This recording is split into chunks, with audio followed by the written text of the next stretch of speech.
नौसेना का विमान इसराइल जैसे ही समुद्र में उतरा, वैसे ही जहां दोस्तों के चेहरे खिल उठे, वहीं दुश्मनों का भी सर बढ़ गया।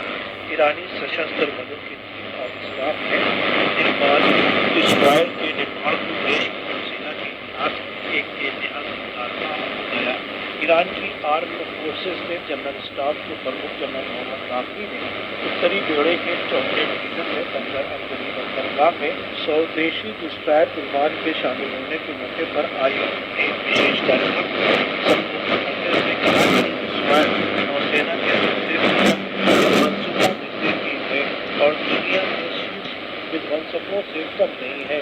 उन्होंने कहा कि इस डिस्ट्रॉयर को नौसेना रक्षा और सहायता मंत्रालय के विशेषज्ञों के साथ साथ ईरानी नॉलेज बेस कंपनियों के रक्षकों द्वारा बनाया गया है। मेजर जनरल बाकरी ने कहा कि विमान डिस्ट्रॉयर इस्लामिक गंगाज ईरान के सभी पड़ोसियों, विशेषकर कैस्पियन सीमावर्ती देशों को शांति और दोस्ती का संदेश देता है। उन्होंने कहा कि आज से विमान डिस्ट्रॉयर वाणिज्यिक जहाजों की सुरक्षा में तैनात होगा। साथ ही ये अत्याधुनिक डिस्ट्रॉयर आतंकवादियों और भविष्य की घटनाओं से मुकाबले के लिए भी पूरी तरह तैयार है।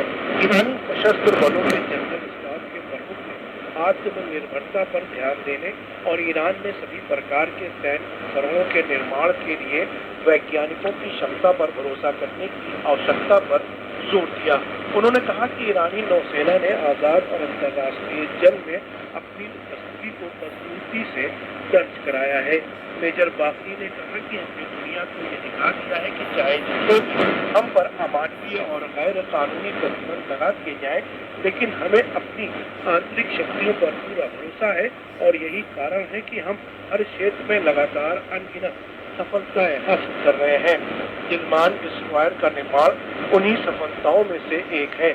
मेजर बाकरी ने गजा में ज़मीनी शासन द्वारा किए गए अपराधों का जिक्र करते हुए ये भी कहा कि सभी साम्राज्यवादी और अहंकारी शक्तियां मुसलमानों के पहले किबले के स्थान पर एक अवैध और आतंकी शासन को स्थापित करने के लिए एकत्र हुए हैं।